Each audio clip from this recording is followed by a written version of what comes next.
अस्सलाम वालेकुम, मेरा नाम है जहांसेब हाशमी और यह है टोयोटा फॉर्च्यूनर 2.7 पेट्रोल 2018 मॉडल। मैंने इससे पहले जितनी फॉर्च्यूनर के रिव्यूज किए हैं वो सारी गाड़ियां 1GD इंजन वाली होती थी, यानी कि 2.8 टर्बोचार्ज डीजल, लेकिन ये गाड़ी 2.7 पेट्रोल है। फॉर्च्यूनर 2.7 भी ऑफर करती है जो कि प्राडो में आता है इंजन, और ये गाड़ी वैसे काफ़ी रेयर होती है। मोस्टली लोग पाकिस्तान में डीजल वाली गाड़ियाँ लेते हैं। ये गाड़ी कंपैरेटिवली उससे शोर भी कम करती है, उससे स्मूथ भी है, लेकिन पावर के लिहाज से थोड़ी सी वीक है, but still it will get the job done. यही इंजन प्राडो के अंदर भी आता है और प्राडो की खास अंडर पावर फील नहीं होती, और इस कार का भी ऐसा ही है। लेकिन अगर आप इस पे एक्सट्रीम ऑफ रोडिंग करेंगे तो शायद आपको थोड़ी सी अंडर पावर फील हो, बट स्टिल नंदरलेस सिटी यूज के लिहाज से ये गाड़ी एक बहुत अच्छा ऑप्शन है। और इसके अलावा फीचर्स ये गाड़ी वो मोस्टली ऑफर करती है जो कि डीजल वाली कार्स में आते हैं। कुछ छोटे मोटे फीचर्स में कम है, वो सारे मैं कवर करूंगा इस रिव्यू के अंदर।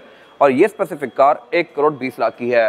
ये गाड़ी साइकिल मोटरस्पोर्ट के पास अवेलेबल है, और अगर आपने इस गाड़ी के बारे में कोई इन्फॉर्मेशन लेनी है तो आप इस दिए गए नंबर पर कॉल कर सकते हैं, या फिर आप साइकिल मोटरस्पोर्ट को विजिट कर सकते हैं जो कि रावलपिंडी में DH2 के गेट 1 के ऑपोजिट लोकेटेड है। साइकिल मोटरस्पोर्ट की टोटल 2 ब्रांचेस हैं, एक ये जो कि GT रोड पे लोकेटेड है, और फिर एक और ब्रांच है जो कि रावलपिंडी में मरी रोड पे लोकेटेड है। इन दोनों ब्रांचेस पे गाड़ियों की बाइंग एंड सेलिंग के साथ साथ गाड़ियों के काम भी किए जाते हैं, जैसे कि tints, wrap, ceramic coating, PPF, graphene coating, और इसके अलावा यहाँ पे गाड़ियाँ फेसलिफ्ट भी की जाती हैं। साइकिल मोटरस्पोर्ट पे इस शेप को लेजेंडरी या GR में भी कन्वर्ट किया जाता है। तो गाड़ियों की मॉडिफिकेशन के किसी भी तरह के काम के लिए cycle Motors and cycle motorsports is the place. Overall, it's a great Fortuner, and today I'm going to review it. Let's start with the exterior of this car. ये गाड़ी Fortuner का प्री फेसलिफ्ट वर्जन है जो कि पाकिस्तान में 2016-17 से लेकर 2020-21 तक आया है। 21 में इस गाड़ी का नया वर्जन आ गया था, Fortuner फेसलिफ्ट वाला भी और फिर लेजेंडर भी। लेजेंडर कंपैरेटिवली इस गाड़ी से बहुत ज़्यादा एग्रेसिव है, और अगर आपने इस शिप को उसमें फेसलिफ्ट करवाना है तो आप वो भी करवा सकते हैं।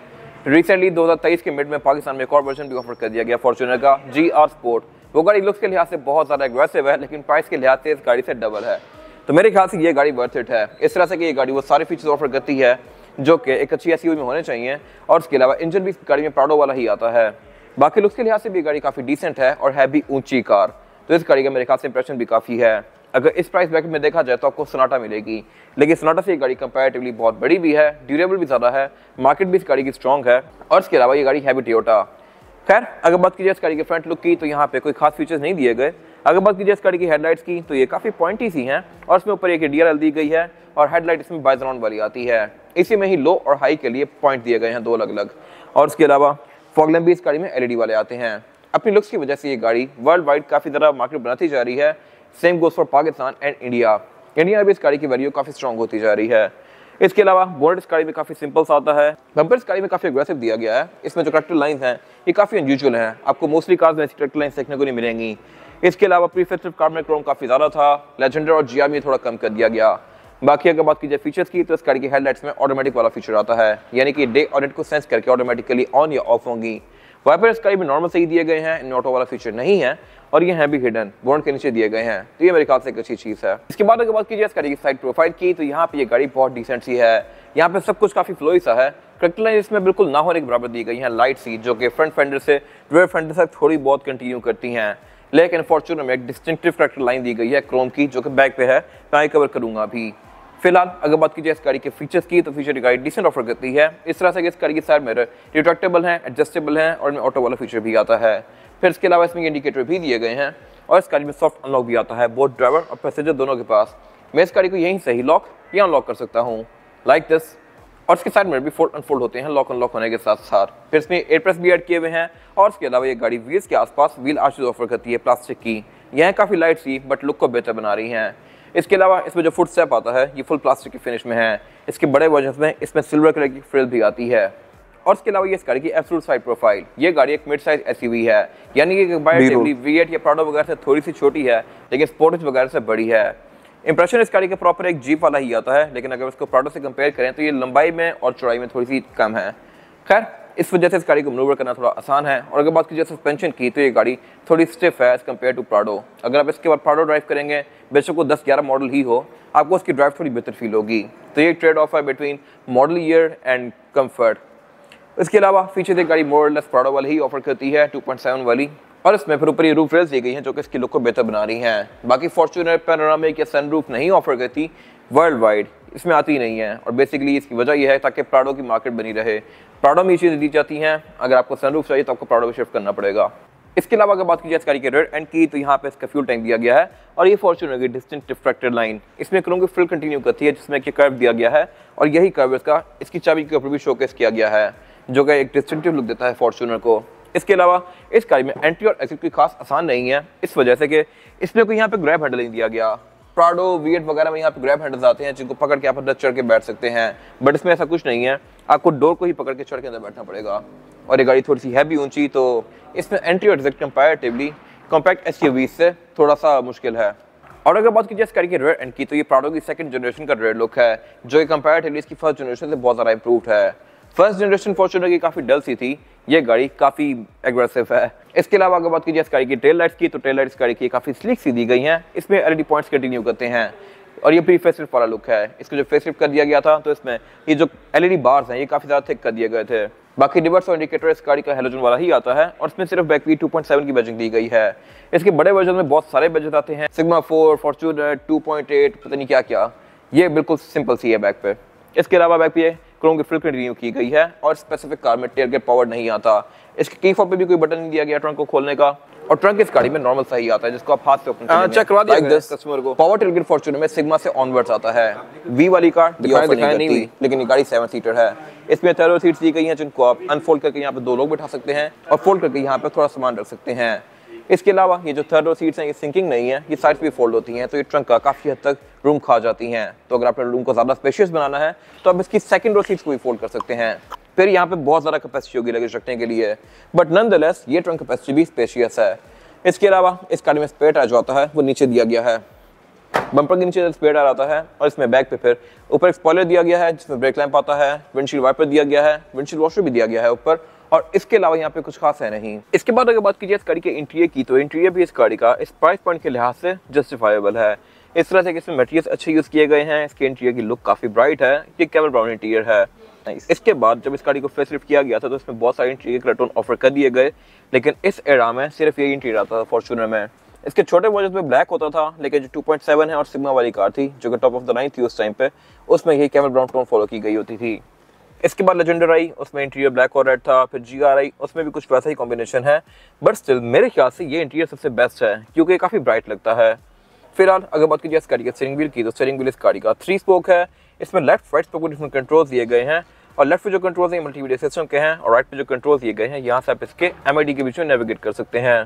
इस स्टीयरिंग की लुक अभी भी ऐसी ही है 2024 में भी, और उसके अलावा ये गाड़ी क्रूज कंट्रोल भी ऑफर करती है जो कि अडॉप्टिव नहीं है, इवन GR स्पोर्ट में भी।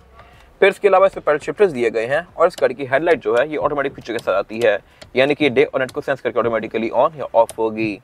वाइपर इसमें नॉर्मल से हैं। और अगर बात कीजिए इस गाड़ी के मीटर की, तो मीटर इस गाड़ी का लुक्स के लिहाज से बस ठीक है, मेरे ख्याल से नए वाले मीटर ज़्यादा बेहतर हैं क्योंकि वो थोड़ी डिसेंट हैं। ये मीटर बहुत ज़्यादा फ्लैशी है, इस तरह से कि इसमें क्रोम बहुत ज़्यादा दिया गया है, फिर इसमें बहुत सारी कलर टोन्स फॉलो की गई हैं, येलो, ब्लू, वाइट, ब्लैक। तो मेरे ख्याल से अगर ये थोड़ा सा ग्रे और वाइट की कॉम्बिनेशन में होता जैसे कि नए मीटर्स हैं तो थोड़ा डिसेंट लगता। इसके अलावा जो इसकी स्क्रीन है ये 4.2 इंचेस की है, और ये आपको इस गाड़ी के बारे में बहुत सारी डिफरेंट चीज़ें शो करवाती है, जैसे कि ट्रिप्स, एवरेज किलोमीटर पर लीटर, करंट एवरेज, फिर गाड़ी के मैसेजेस जैसे कि डोर ओपन के या फिर कोई पार्ट रिप्लेस होने वाला है तो उसका मैसेज, और उसके अलावा सेटिंग में जाकर आप इसके मीटर को कस्टमाइज कर सकते हैं। नई वाली फॉर्च्यूनर्स में कुछ और चीज़ें भी ऐड कर दी गई जैसा कि टायर टर्निंग रेडियस वगैरह, इसमें वो चीज़ें नहीं आती। और अगर बात की जाए मीटर की हाउसिंग की, तो ये भी लेदर की फिनिश में है। इसके अलावा डैशबोर्ड इस गाड़ी का सारा ही चीप प्लास्टिक की फिनिश में है ऊपर से, लेकिन नीचे वाले एरियाज पे लेदर दिया गया है। एयरवेंट इस गाड़ी के डैशबोर्ड में टोटल 4 दिए गए हैं, बैक पे बहुत सारे आते हैं जो कि मैं कवर करूंगा, और उससे नीचे फिर ये इसकी स्क्रीन दी गई है। स्क्रीन इस गाड़ी में थोड़ी सी नॉर्मल सी है, सिग्मा वेरिएंट के अंदर स्क्रीन बेहतर आती थी। 2.7 वाली कार में स्क्रीन बड़ी बेसिक सी दी गई है। इसमें सिर्फ बेसिक चीज़ें हैं जैसे कि आप इसमें कार्ड सेट कर सकते हैं, USB लगा सकते हैं और ब्लूटूथ कनेक्ट कर सकते हैं। इसके जो बाद मॉडल्स आए हैं वो स्क्रीन काफ़ी ज़्यादा प्रीमियम थी as compared to this car. फिर उससे नीचे इसका क्लाइमेट कंट्रोल दिया गया है। Climate control guide dual zone offer करती है, इस तरह से कि इसमें एक फ्रंट के लिए जोन दी गई है और एक बैक के लिए जोन दी गई है।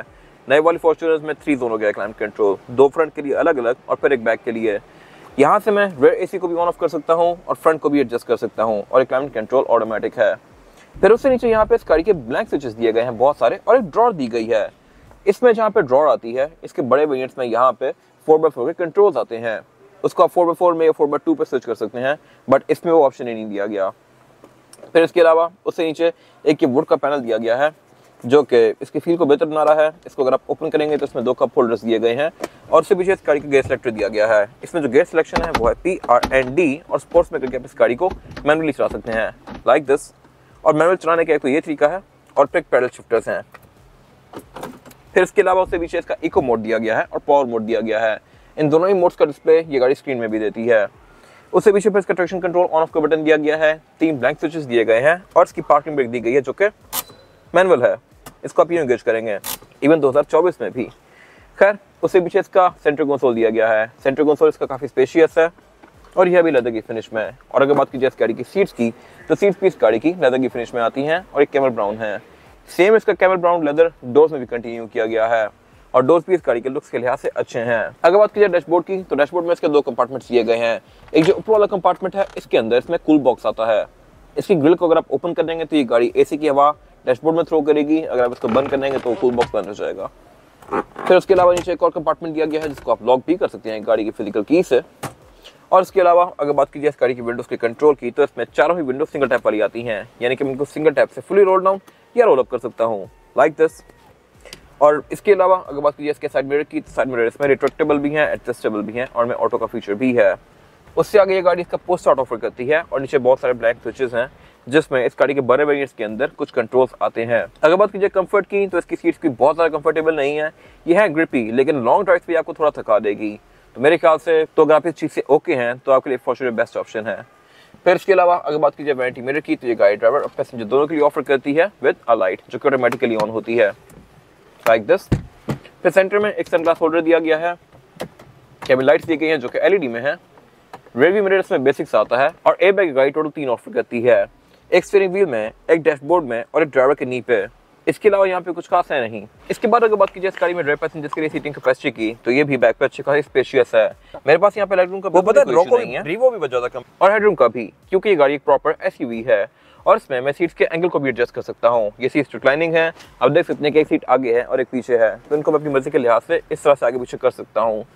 फिर इसके अलावा अगर बात कीजिए फीचर्स की तो यहाँ पे अच्छे दिए गए हैं। इस तरह से कि रेयर पैसेंजर्स के लिए एक 12 वोल्ट का ये पावर आउटलेट दिया गया है और फिर नीचे एक 100 वोल्ट का पावर आउटलेट दिया गया है प्रॉपर, जहाँ पे आपको अपने फोन का चार्जर ही लगा गाड़ी ना लो बस। ये मेरे ख्याल से एक अच्छी चीज है। और इसके अलावा बैक पे फिर सेंटर कंसोल भी आता है इस गाड़ी में, जिसको निकाल के आप इसमें से 2 कप होल्डर एक्सेस कर सकते हैं लाइक दिस और इसको एज एन आर्मरेस्ट यूज कर सकते हैं। फिर इसके अलावा बैक पे रेयर पैसेंजर्स के लिए क्लाइमेट कंट्रोल की एक जोन भी दी गई है जिसको आप यहाँ से ऑन या ऑफ कर सकते हैं और इसमें फिर ऑटो वाला ऑप्शन भी दिया गया है, यानी कि ये अगले के लिहाज से ही बैक पे भी एडजस्ट करेगा।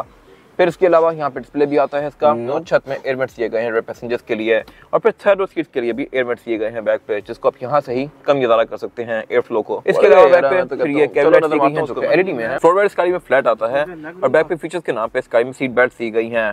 इसके अलावा यहाँ पे कुछ खास है नहीं। इसके बाद अगर बात की जाए इस गाड़ी के इंजन की तो इंजन स्पेसिफिक कार में जो है यह 2700 सीसी पेट्रोल। फॉर्च्यूनर पाकिस्तान में 2 इंजन ऑफर करती है, 2800 डीजल 1 GD और फिर 2700 पेट्रोल जो कि प्राडो में भी आता है। ये इंजन 171 हॉर्स पावर प्रोड्यूस करता है with 240 newton metre of torque, जो कि ठीक परफॉर्मेंस फिगर है बॉडी साइज के लिहाज से। ये गाड़ी आपको कोई खास अंडर पावर फील नहीं होगी कहीं भी और ये गाड़ी एवरेज पे भी ठीक है। ये गाड़ी आपको तकरीबन 8 से 9 तक की एवरेज दे सकती है डिपेंडिंग अपॉन ड्राइविंग पैटर्न, क्योंकि ये गाड़ी प्राडो से थोड़ी छोटी है साइज में। इसके अलावा बाकी अगर बात कीजिए फीचर्स की तो इस गाड़ी में ABS भी आती है, ट्रैक्शन कंट्रोल भी आता है, लेकिन ये गाड़ी 4x4 नहीं है। फॉर्च्यूनर का जो 1 GD वर्जन होता है डीजल वाली कार्स वो गाड़ियाँ 4x4 होती हैं। प्राडो में भी 4x4 आता है इसी इंजन के साथ, लेकिन इस एरा में फॉर्च्यूनर में 4x4 ऑफर नहीं किया गया था। इसमें अंदर कोई सिलेक्शन नहीं दी गई। ये गाड़ी all time rear wheel drive है, इसमें 4x4 इंगेज कर ही नहीं सकते। लेकिन जब इस गाड़ी को फेसलिफ्ट किया गया तो फेसलिफ्ट के बाद से इस गाड़ी में 4x4 वाला ऑप्शन ऑफर कर दिया गया। अब जो रिसेंट जो फॉर्च्यूनर आ रही हैं 2022 से 24 में वो सारी गाड़ियां 4x4 होती हैं। 2020-22 के बाद से इस गाड़ी में 4x4 आने लग गया है। अब 2700 सीसी वाली कार्स भी 4x4 ऑफर करती हैं। बाकी ट्रांसमिशन इस गाड़ी में ऑटोमेटिक ही आती है। और फॉर्च्यूनर के बारे में डे 1 से मैं ये बात कर रहा हूँ कि इस गाड़ी का बोनट जो है ये हाइड्रोलिक से ओपन नहीं होता, स्टैंड से ओपन होता है और इसको ओपन करना काफ़ी मुश्किल है। एक तो ये काफ़ी ऊपर तक जाता है और काफ़ी हैवी भारी, तो मेरे ख्याल से अगर इसमें हाइड्रोलिक आ रहा है तो अच्छी बात थी। इससे काफ़ी सस्ती गाड़ियां जैसा कि MG वगैरह हो गई वो हाइड्रोलिक ऑफर करती हैं। मेरे ख्याल से टोयोटा को भी दे देना चाहिए था बट नहीं दिया गया। बाकी इसके अलावा बोर्ड के अंदर इंस्टॉलेशन दी गई है और यहाँ पे कुछ खास है नहीं। इसके बाद अगर बात की जाए इस गाड़ी के टायर साइज की, जो टायर साइज ऑफर करती है फॉर्च्यूनर ये है 265, 60 और 18। इसमें 18 इंच का रिम दिया गया है जो कि प्री फेसलिफ्ट कार वाला है और हर किसी की अपनी ओपिनियन है। कुछ लोगों को इसके बाद वाला रिम बिल्कुल पसंद नहीं आया, वो कहते हैं कि ये बहुत बेहतर है, लेकिन पर्सनली मुझे इसके बाद वाला रिम जो आया था सिग्मा में वो बहुत बेहतर लगता था। इसके अलावा फिर लेजेंडरी में अलग रिम आया, जीआर में अलग रिम आया, तो ये आपकी चॉइस है कि आपको कौन सा रिम पसंद आता है। खैर, इसके अलावा ये गाड़ी ऑर्बिटल डिस्क ब्रेक ऑफर करती है और अगर बात कीजिए टायर की तो टायर ये गाड़ी डनलॉप ग्रैंड ट्रैक ऑफर करती है जो कि एक अच्छा टायर है और टोयोटा, प्राडो, V8 सब में ये टायर ऑफर करता है, बस साइज डिफरेंट होते हैं। इसके अलावा इस गाड़ी में ABS भी आती है और ट्रैक्शन कंट्रोल भी आता है जो कि इस राइड को बेहतर बनाएगा और इसके अलावा यहाँ पे कुछ खास है नहीं। ये था आज का रिव्यू। अगर आपको रिव्यू पसंद आया है तो इस रिव्यू को लाइक कीजिए, मेरे चैनल को सब्सक्राइब कीजिए और अगर आपके पास गाड़ी से रिलेटेड कोई भी राय है तो उसको कमेंट सेक्शन में शेयर जरूर कीजिएगा ताकि वो लोग जो ये गाड़ी लेने वाले हैं वो आपकी राय से फायदा उठा सकें। अपना ख्याल रखिएगा। Thank you.